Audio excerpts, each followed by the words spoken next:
E aí, gente, tudo bem com vocês? Eu tô aqui muito feliz de verdade com o que a gente está construindo aqui junto, esse saber teológico, entendendo a Bíblia, estudando bibliologia, o princípio, quantos livros, o porquê de cada livro. Não sei se você já assistiu, mas esse é o terceiro vídeo dessa série aqui, da gente aprendendo um pouco sobre a palavra de Deus para a gente poder defender.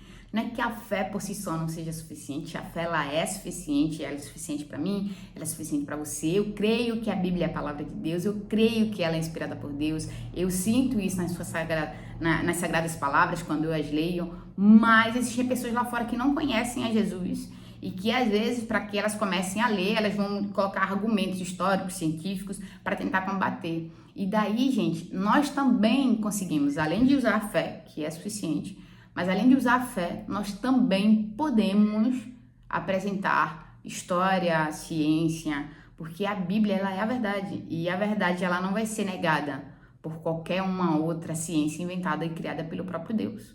Então a história é a forma de que Deus deu aos homens de contar o seu passado. E ela não vai negar as escrituras. Deus não negaria a sua própria palavra. A ciência é a sabedoria de Deus distribuída aos homens para compartilhar as maravilhas do rei e do reino, as maravilhas da criação. Então ela não vai negar o que a palavra de Deus diz. E é sobre isso que a gente vai falar hoje. Hoje, na realidade, eu quero destacar aqui com vocês 5 pontos. 5 pontos que apontam, 5 características, na realidade, da Bíblia que você pode utilizar na defesa dela. Não na defesa, né? Mas como argumento para provar que a Bíblia é a palavra de Deus. Então, sem mais delongas, simbora para o nosso vídeo.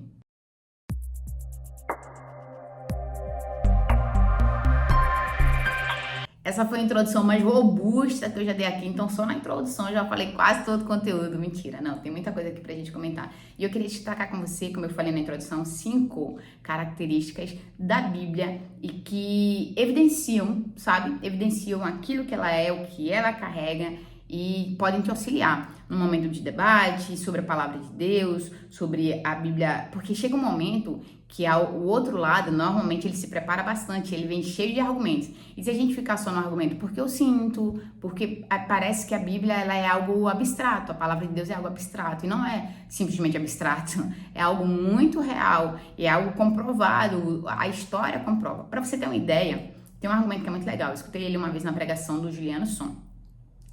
Mas não é só o Juliano Som que falou, quando você estuda a bibliologia, você vai ver esse argumento. A história, por exemplo, de grandes homens, como Alexandre o Grande, conhecido, você já deve ter ouvido, tem filme dele, a história fala dele, foi um imperador muito conhecido da Grécia. E Alexandre o Grande, os relatos históricos dele datam de mais ou menos 400 anos depois da existência dele. Então, 400 anos depois, alguém foi lá e escreveu sobre Alexandre o Grande, escreveu a história de Alexandre o Grande, 400 anos.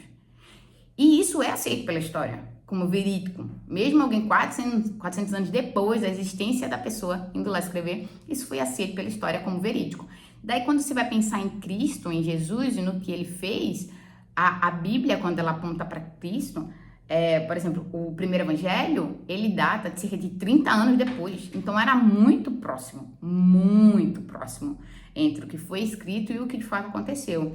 Próximo ao ponto que você conseguiria ir na casa de alguém e confirmar. Ir naquela cidade e confirmar. Vou lá em Samaria confirmar se realmente Jesus passou por aqui. Vou lá na casa de Jairo. Vou procurar essa mulher aqui que era encurvada e ver se realmente ela foi curada. Por quê? Porque era muito próximo, tinha detalhes como a cidade, às vezes o nome da pessoa, o que a pessoa era, tipo Jairo, tipo Caifás e o servo do Caifás teve a orelha cortada. Então dava pra você ir na casa da pessoa e perguntar se aquilo era real.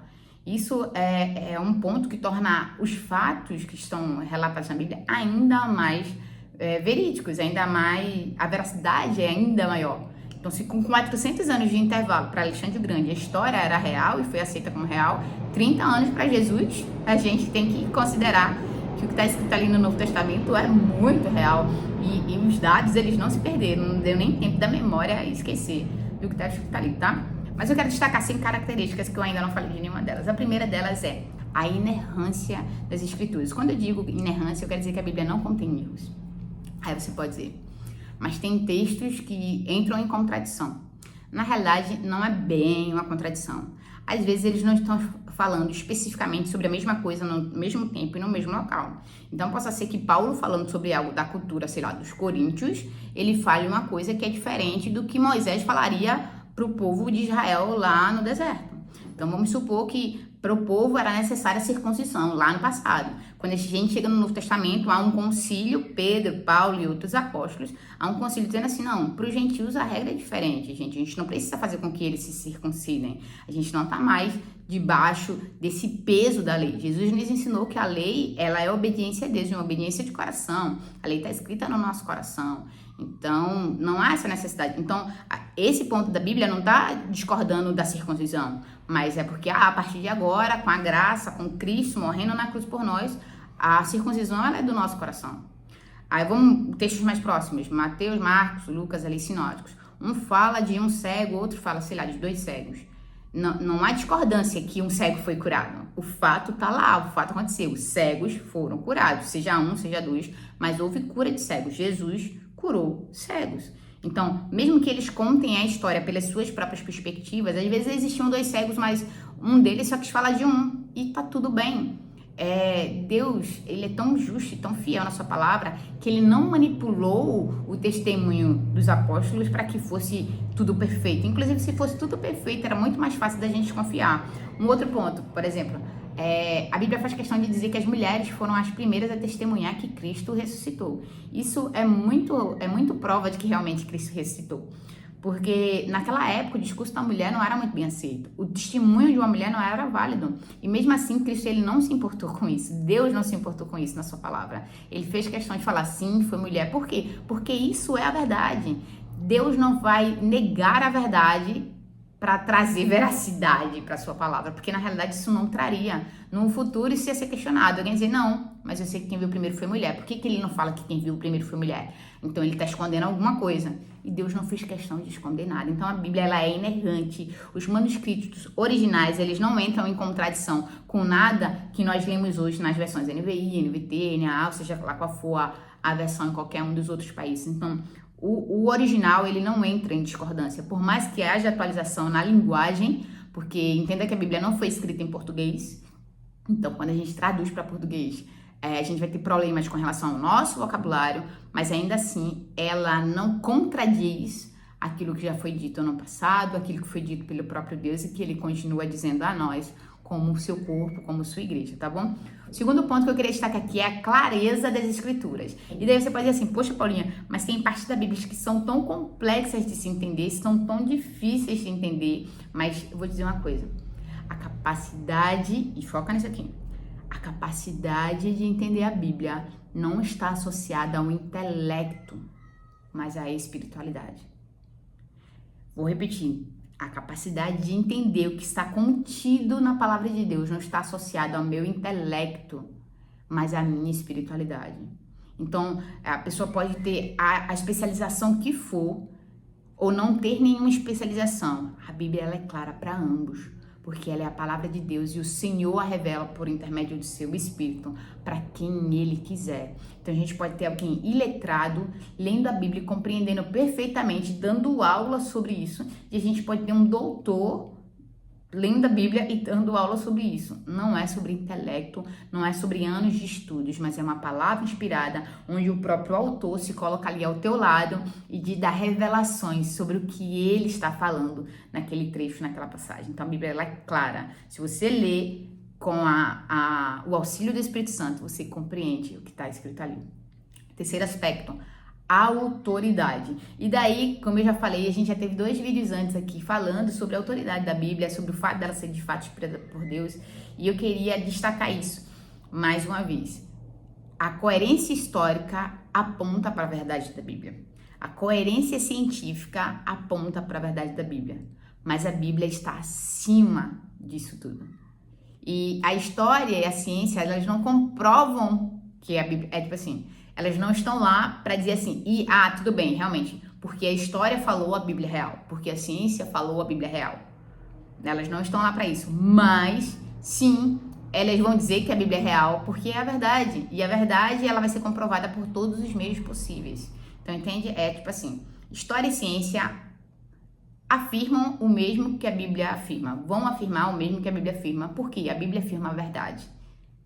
Então eu poderia até dizer que a Bíblia é quem diz que a ciência é ciência, a Bíblia é quem diz que a história é história.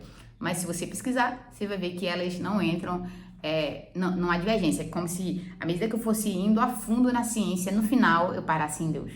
No final tivessem perguntas sem respostas que só a fé podem responder. Então, é sobre isso. Então a Bíblia ela tem autoridade. A Bíblia. Tem um texto muito legal, até escrevi aqui, para eu não esquecer de falar ele para você. 1 Coríntios, capítulo 2, versículo 14. Paulo falando aos Coríntios, ele vai dizer assim, ó: o homem natural não aceita as coisas do Espírito de Deus, pois lhes são absurdas e não pode entendê-las, pois se compreendem espiritualmente, sabe? E por que eu tô falando desse texto agora? Porque ele é um ponto-chave para esses dois pontos que eu acabei de falar, sabe? Não é intelecto, é espiritualidade. Então, não é ciência ou história, é espiritualidade. Mas sim, inclusive é por isso que a gente está levantando esses argumentos aqui, a história e a ciência ratificam aquilo que a gente já sabe que é real e que está na Bíblia. Inclusive, a história é dividida em antes e depois de Cristo, né? Só isso já prova, já é uma prova, assim, gigantesca de que a história está ali só para ratificar o que a palavra de Deus já diz. E aí, dando continuidade, indo ainda nessa perspectiva, o quarto ponto que eu queria destacar aqui é a suficiência das Escrituras, ou seja, a Bíblia contém todas as palavras que Deus quis que estivessem nela. E as que lá não estão é porque Deus não quis. E daí você não tem que buscar aquilo que Deus resolveu não te revelar. Se Ele quiser revelar, Ele vai revelar por meio de seus filhos, por meio de seus profetas, Ele vai revelar. Mas a Bíblia em si, por si só, ela já é completa. A gente não tem que adicionar nada. A gente pode sim buscar um entendimento e traduzi-lo de uma forma clara para as pessoas, de uma forma mais simples, né? Para que todos possam ter acesso e compreender o que está escrito ali. Mas a Bíblia ela não precisa de complemento. Ah, Paulinho, então por que a gente estuda comentário bíblico? Por que a gente lê livros? É porque tudo isso contribui para a nossa edificação, para a edificação da nossa mente, para a construção do nosso entendimento, não para a construção do conteúdo da Bíblia. Comentários bíblicos, livros de autores, inclusive eu sou autora, escrevi Leiam, Olhe para Jesus, é um livro fantástico. Mas todo esse arcabouço literário não veio para complementar a Bíblia, veio para nos auxiliar no nosso entendimento sobre aquilo que a Bíblia diz. É tipo assim, tem mais de 2000 anos as pessoas estudando teologia e elas deixaram isso registrado. Então você não precisa começar do zero, você já tem uma bagagem. Alguém já disse algo sobre aquilo que você tá pesquisando, tá tentando entender. Então vai lá, procura essa ajuda. Mas a Bíblia por si só, ela é suficiente. E para encerrar esse vídeo aqui, o último aspecto, a última característica da Bíblia que eu queria destacar aqui é a necessidade, não da Bíblia, mas nossa necessidade a respeito do que está escrito ali. A Bíblia, ela é necessária. A Bíblia é necessária, o conhecimento de Jesus é necessário, o conhecimento do Evangelho é necessário. Eu acho legal quando as escrituras falam assim, como ouvirão, Paulo falando assim, como ouvirão se não há quem pregue? Como pregar se ninguém se dispõe aí? Como crerão naquele de quem nada ouviram? Então, há uma necessidade do que está escrito nas escrituras, do que foi dito pelo Senhor ser comunicado. E a Bíblia, ela é tão necessária porque ela auxilia esse processo. Nos tempos antigos, quando as pessoas não tinham acesso, elas se baseavam apenas no que elas ouviam de outros. E esses outros poderiam manipular o texto que ali estava. Mas hoje em dia, a manipulação, se ela existia porque você quer, porque você pode consultar. A pessoa pode falar o que quiser diante de um microfone, mas você pode ir lá no texto e procurar. A pessoa fala que está escrito em Tessalonicenses. Você abre Tessalonicenses, você olha. E quando você vai em Tessalonicenses, você vê, sei lá, que tem uma palavra diferente, que foi dito e não foi nesse contexto, que a realidade era outra. Você pode fazer isso. Então, a Bíblia, ela é muito necessária. O texto é muito necessário, porque é a nossa ferramenta para não se permitir ser iludido por falsos profetas, falsos mestres. A Bíblia ela é necessária. Então leiam, gente. Eu sei que muitos de nós temos muita dificuldade para ler a Bíblia. Tudo isso que eu falei aqui, esses 3 vídeos falando sobre bibliologia, falando sobre Bíblia, meu único objetivo era te inspirar a conhecer. Deus é um Deus relacional que quer se revelar para nós enquanto filhos dele. E ele quer que a gente leia a sua palavra, porque lá é Deus revelado, Deus purinho, sabe? Deus se revelou para nós através da sua palavra, então leiam. Eu sei que muitos têm dificuldade, mas começa com um pouquinho, começa ali 2, 3 versículos, um capítulo, e assim vai se acostumando a tua mente, o teu coração, a todo dia se alimentar dessa palavra. É necessário, de verdade, é muito necessário nesses últimos dias que nós conheçamos cada vez mais o Senhor. Por quê? Porque eu só consigo revelar aquilo que eu conheço. Eu só consigo revelar aquilo que já está muito impregnado assim dentro de mim. Então, se você não lê a Bíblia, se você não coloca para dentro de você, se alimenta dela, como é que você vai comunicar isso para outras pessoas? Vai sempre ser frases que você ouviu alguém falar. Eu ouvi alguém falar isso, eu ouvi alguém falar isso, e nunca vai ser o que de fato você vivenciou, o que de fato Deus revelou para você, a experiência que você teve. Então, leiam a Bíblia. É assim que eu quero encerrar esse vídeo. É isso o que o rei mandou dizer para esse tempo, nesse momento, tá bom? Espero que você tenha curtido. Compartilhe esse vídeo com outras pessoas. Se você não assistiu os 2 episódios anteriores, vai, busca eles, assiste. Eu creio que é uma edificação muito especial para a nossa vida quando a gente entende um pouco mais sobre as Sagradas Escrituras e sobre a inspiração divina do Senhor através delas e nelas, tá bom? Fica com Deus, que Ele te abençoe. Até o próximo vídeo.